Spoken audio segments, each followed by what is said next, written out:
안녕하세요, 임태형입니다. 오늘이 11월 1일인데요 오늘 드릴 말씀은 정시 확대와 그에 따르는 고교 선택의 문제에 관해서입니다. 그래서 제가 부제를 이렇게 정시가 확대되면 어떤 일이 벌어질까 이렇게 달아봤는데요, 지금 2019년이 말미에 벌어지고 있는 이 입시에 관련된 여러가지 정책 논란들은 사실 지금 현재 고등학교 학생들하고는 그렇게 아주 깊은 연관이 없습니다. 일단 고등학교 2학년 학생들은 이미 본인들이 지원할 대학들의 전형 형태가 거의 다 정해져 있는 상태고요. 고등학교 1학년 학생들 같은 경우는 아직 대학별로 세부안이 다 확정되진 않았지만, 그리고 이번 달 세 번째 주 좀 말쯤에 발표될 정책 방향에 따라서 조금은 영향을 받을 전망이지만, 그래도 지금 학생들이 기존에 준비해 왔던 것들이 있기 때문에 현재 고등학교 3학년, 2학년 학생들이 치르는 대입과 근본적으로 그렇게 큰 차이가 나기는 어렵습니다. 결국에 어떤 정책이 발표되든 간에 그 내용은 지금 현재의 중학교 3학년 학생들, 2004년생들이 되겠죠. 그 밑으로 2학년, 1학년, 그 다음에 초등학교 6학년, 5학년, 또 4학년 이하 학생부터는 큰 변화가 또 예고가 되어 있기 때문에 일단은 지금 말씀드린 5개 학년 학생들에게 중요한 정책이다. 그래서 제가 이번 정책 발표 아직 구체적인 내용이 다 나오진 않았지만 그 기본 방향에 비춰봤을 때 그에 따르는 고교 선택 어떻게 달라져야 될지 여기에 한번 초점을 맞춰서 말씀을 드려보도록 하겠습니다. 사실 이 고교 선택에 관련된 고민들은 제가 그전에도 다른 영상에서 몇 번 말씀드린 바가 있는데, 아무래도 정책의 변화가 있기 때문에 여러분들의 고민에도 변화가 따를 수밖에 없겠죠. 실제로 뭐 언론사 기자분들이나 또 아니면 제가 알고 계신 여러 학부모님들께서 최근에 그런 문의를 많이 주고 계세요. 사례 하나를 말씀드리자면, 자, 분당에 사는 중3 학생이었는데요, 원래는 자사고 입시를 준비하다가 최근에 자사고 정책이 여러 가지로 좀 혼란스러워지면서 중간에 일반고로 전환을 했습니다. 일반고를 진학하기로 결정을 했는데, 이 학생은 여러 가지 이유로 본인이 정시형보다는 수시형이라고 생각을 했어요. 그래서 관내 일반고 중에서 수시 준비 좀 자신하고 잘 맞는 수시 준비를 잘 해줄 수 있는 일반고를 고르고 있던 차에 자, 이런 정책을 또 접하게 된 겁니다. 아마도 비슷한 고민을 하고 계신 학부모님들 또 우리 학생분들 많이 있으실 것 같아서 제가 정시 확대에 따른 진학 고민을 크게 이제 세 가지로 나눠서 좀 간단하게 설명을 드릴 건데요. 자, 첫 번째는 본인이 정시형인가 수시형인가, 요거 전에도 제가 말씀드린 적이 있는데 다시 한번 되짚어볼 필요가 있는 상황이 됐습니다. 그리고 두 번째는 일반고를 가야 되나 특목고를 가야 되나. 지금 특목고 폐지 논란 같은 경우는 제가 말씀드린 지금 현재 초등학교 5학년 학생까지는 뭐 간접적인 영향은 있겠지만 그 학생들이 직접적인 영향을 받아서 그 학생들 진학할 때, 그러니까 현재 초등학교 5학년부터 중학교 3학년 학생들이 고입을 준비할 때까지는 특목고나 자사고가 완전히 없어질 것 같지는 않기 때문에 자, 이런 고민도 여전히 유효하다는 점. 그리고 마지막으로 일반고 선택도 이제는 이전보다 좀 중요해진 측면이 있어서 자, 일반고 선택은 또 어떤 기준으로 해야 될지 한번 살펴보도록 하겠습니다. 첫 번째 고민부터 좀 생각을 해볼 건데요, 어쨌거나 지금 확실한 건 자, 상위권, 서울 소재 상위권 대학들의 정시 선발 비율이 높아진다는 거, 그게 몇 퍼센트가 될지는 모르겠지만 이 높아진다는 건 확실합니다. 그럼 이 상위권 대학들의 정시 비율이 높아질 때 과연 입시 현장에서 어떤 일이 생기는지 이걸 판단해 보는 것이 내가 정시형인가 수시형인가 이것을 결정하는 것과 밀접한 관계가 있기 때문에 자, 이 부분 먼저 좀 알아보도록 하겠습니다. 뭐 미래를 예측해 본다는 게 쉬운 일은 아닌데요, 제가 아주 자명하게 예상이 되는 부분만 중심으로 한번 말씀을 드려보겠습니다. 가장 먼저 생각해 볼 수 있는 게 자, 정시 비율이 높아지면 당연히 이 상위권 대학들의 정시 커트라인은 내려갈 수밖에 없겠죠. 이건 이제 정시가 몇 프로나 상향 조정되느냐에 따라서 차이가 있겠지만 지금 현재 어쨌건 한 40% 내외가 가장 확률이 높아 보이니까 그 정도 수준을 기준으로 말씀을 드려보겠습니다. 정시 선발 비중이 한 40% 내외였던 시기가 있었습니다. 과거에 2011학년도 2010학년도 대입의 정시 비율이 2011학년도에는 한 39.3%, 그 다음에 2010학년도에는 42.1% 정도였습니다. 물론 그때 대입하고 지금의 대입을 정시 비율만 갖고 비교해 보긴 좀 여러 가지 문제가 있긴 한데요, 오늘은 전체적인 변화 방향에 이제 초점을 두고 살펴보는 거니까 좀 양해를 해주시고요. 그래서 제가 그때 당시 자료들을 좀 찾아봤는데 확실히 2010학년도 2011학년도 이 서울 상위권 대학들의 정시 커트라인하고 최근의 정시 커트라인을 비교해 보니까 해보니까 합격자들 100분이 차이가 한 1%에서 2%, 많게는 뭐 3% 이상 이렇게 차이가 나는 경우도 있었습니다. 예를 들어서 지금 현재 뭐 서성한 정도 수준의 대학을 가기 위해서 수능 100분이 평균 95, 96 정도가 필요했다면 2010학년도, 2011학년도 당시에는 100분이 평균 뭐 94, 93 정도에도 커트라인이 형성되는 경우가 많았다. 물론 뭐 계열이나 학과에 따라서 차이가 있지만 뭐 대략적인 분위기가 좀 그렇다는 걸로 이해를 해주시고요. 반대로 지금 내신 중심으로 이제 재편될 것이 예상되는 수시, 학종이나 교과전형 같은 경우에는 커트라인이 올라갈 수밖에 없겠죠. 이 사실이 왜 중요하냐면 제가 이전 영상에서 우리 학생들이 정시형인가 수시형인가를 판단하는 데 있어서 내가 정시로는 몇 등급 나와서 어느 정도 대학에 갈 수 있고 수시로는 몇 등급 나와서 어느 정도 대학에 갈 수 있다. 이런 방식의 판단이 가장 현실적인 판단이 될 수밖에 없는데, 그러면 정시형은 몇 등급부터고 수시형은 몇 등급부터냐, 뭐 이런 고민이 있다는 거죠. 그래서 제가 기준으로 잡았던 게 사실은 수능 2등급 또 내신도 2등급인데요. 지금 정시 비율이 확대될 것으로 예상되는 서울 지역 상위권 대학들에 입학하기 위한 기본 조건 정도로 이해를 해주시면 좋을 것 같습니다. 물론 지금 서울 지역 상위권 대학 가기 위해서 수능 2등급 갖고는 쉽지 않습니다. 또 이제 평균 냈을 때 뭐 2등급 초반이냐 중반이냐 후반이냐에 따라서 좀 달라지겠지만 2020학년도 대입을 기준으로 보면 2등급 초반대 정도는 돼야지 그래도 인서울에 좀 턱걸이 할 수 있는 정도. 반면에 내신 같은 경우에는 학종으로 서울 지역 대학에 지원하는 학생들을 보면 뭐 2등급 중후반대에서 뭐 3등급 초중반까지도 많이 있는데, 중학생들이 대학을 진학할 때에는 그런 등급대도 전체적으로 좀 상향 조정될 확률이 높다. 그래서 내가 고등학교 가서 내신을 요 정도까지 확보할 수 있느냐, 또는 모의고사를 봐서 수능을 요 정도까지 확보할 수 있느냐. 물론 이 두 개가 거의 비슷한 수준이라면 뭐 고민이 좀 더 깊어질 수 있겠지만 대부분은 요 두 개가 이제 차이가 날 수밖에 없습니다. 특히 내가 고등학교를 어디를 선택하느냐에 따라서 요 내신 부분은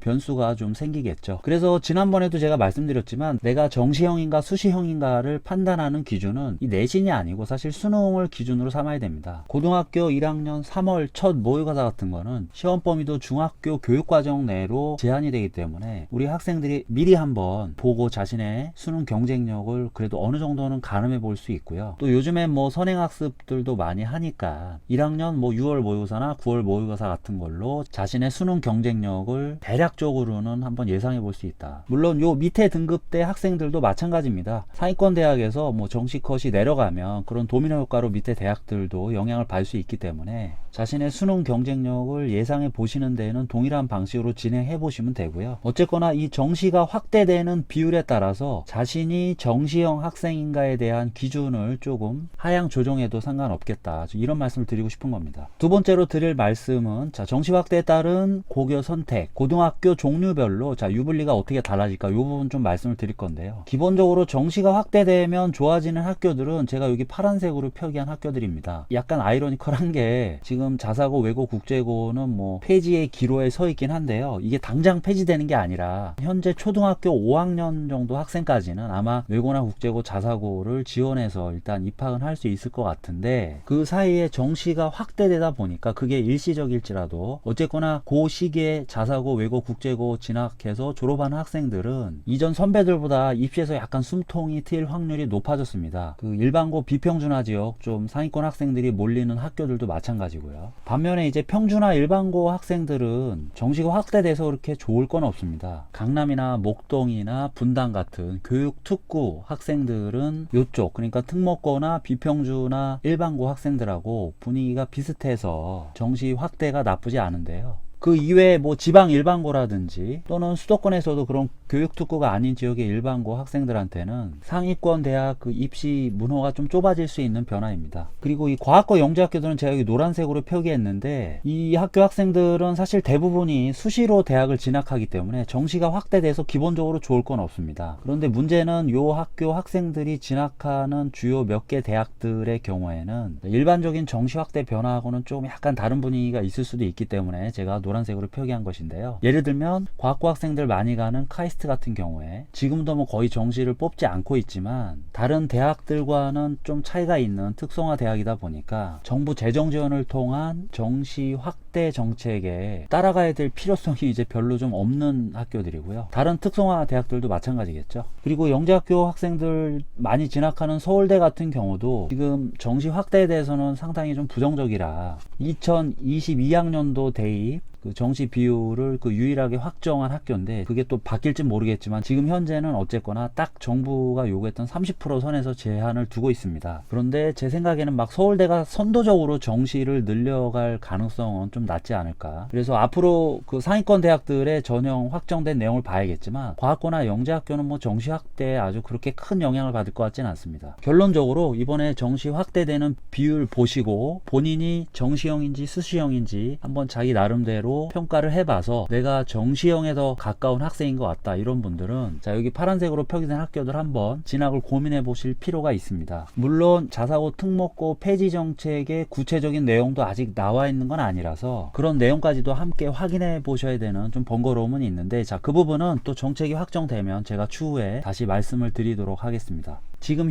현재까지 알려진 정책 방향만 놓고 보면 자, 이 특목고 자사고들이 반짝 호황을 누릴 수도 있지 않을까 이게 제 예상입니다. 이제 마지막으로 일반고 선택에 관련돼서 좀 말씀을 드릴 건데요. 장기적으로 보면 특목고 자사고들은 지속적으로 지금 압박을 받고 있기 때문에 일반고 선택하는 학생들이 늘어날 수도 있고 그리고 그걸 떠나서 어차피 대부분의 학생들은 뭐 특목고 자사고가 존치된다 하더라도 자, 일반고를 선택할 수밖에 없습니다. 일반고 선택할 때 기존에 우리 학부모님들 어떤 고민 많이 하셨냐면 자 내신 따기 쉬운 학교가 좋을까 아니면 입시 실적 좋은 학교가 좋을까 또는 뭐 비교과 잘 된 학교 뭐 공부 분위기가 좋은 학교 이런 거 두고 고민하시는데 보통은 중학교 한 3학년 정도 되면 학생들도 그렇고 학부모님들도 그렇고 자기 인근 지역의 고등학교들 분위기 대략적으로 다 파악하고 계세요. 나름대로 이제 다 순위가 매겨져 있는 거죠. 그런데 그런 것들은 어떤 객관적인 지표에 의한 확인은 아니기 때문에 일반고 선택하실 때 그래도 조금 더 객관적인 지표들 참고하실 만한 자료들 확인하실 수 있는 내용 두 가지만 말씀드리고 오늘 영상 마무리하도록 하겠습니다. 요즘엔 우리 학부모님들도 많이 보시는 것 같은데 학교 알림이에서 자신이 진학할 고등학교의 졸업생 진로 현황 한번 확인해 보시라고 말씀드리고 싶습니다. 예를 들면요, 요 학교 알림이 사이트 들어가셔서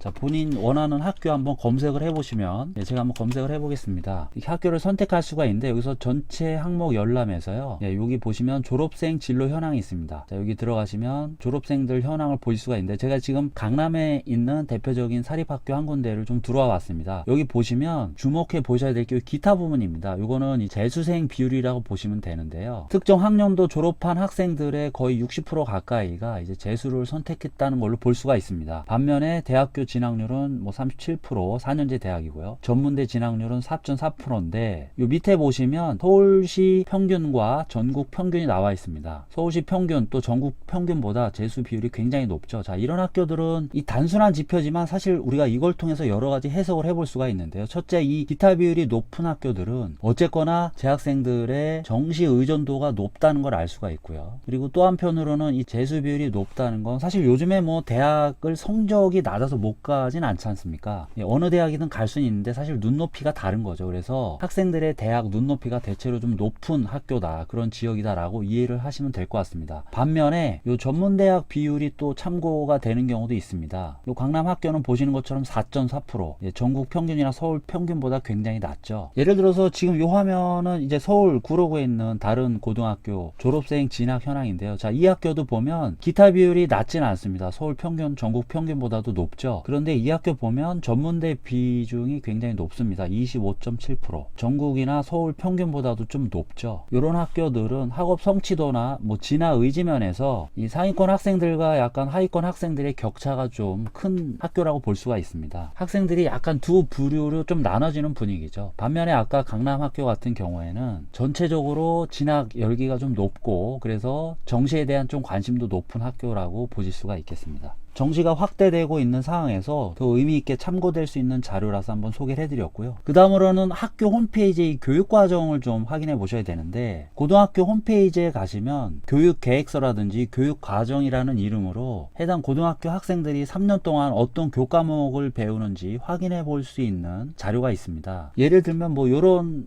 도표인데요. 아마 한두 번쯤 보신 적이 있으실 겁니다. 학교마다 요런 과정들이 조금 다를 수 있기 때문에 요런 걸 확인해 보셔야 되는데 특히 여기서 보셔야 보셔야 될 거는 진로 선택 과목 어떤 것들이 있는지 한번 확인해 보실 필요가 있습니다. 이게 중요한 이유는 정시를 준비하건 수시를 준비하고 지금 현재 초중생들이 배우고 있는 2015 개정 교육과정에서는 이 선택 과목이 핵심입니다. 그게 나중에 이제 고교 학점제로 연결이 되는 거고요. 고교 학점제 시범학교로 지정된 학교들 같은 경우에 선택 과목을 굉장히 많이 늘리면서 그 학생이 어떤 과목을 선택하느냐가 수시나 정시 양쪽에 아주 영향을 많이 미칠 수가 있습니다. 실제로 서울대 같은 경우도 정시를 늘리면서도 2022학년도 대입부터 학생들이 고등학교 때 어떤 선택 과목을 들었는지에 따라서 가산점을 주겠다, 뭐 이런 정책을 지금 내세우고 있습니다. 다른 대학들은 그 안이 구체적으로 아직 나와 있는 건 없지만 적어도 학생이 자기 진로하고 연관된 과목들 개설이나 운영이 잘 되고 있는지는 이런 도표를 찾아보시거나 아니면 직접 학교에 전화하셔서 문의해 보실 필요가 있습니다. 영상이 좀 길어졌는데요. 정확한 건 올해 11월 셋째 주 이후에 발표될 또 정부 정책을 한번 보셔야 될 것 같고, 그 이후에 제가 또 추가적인 영상을 만들어서 여러분들 고등학교 선택하시고 대학 준비하시는데 조금이라도 도움 드릴 수 있도록 하겠습니다. 좋아요, 구독, 댓글 부탁드리고 오늘은 이것으로 마무리하겠습니다. 감사합니다.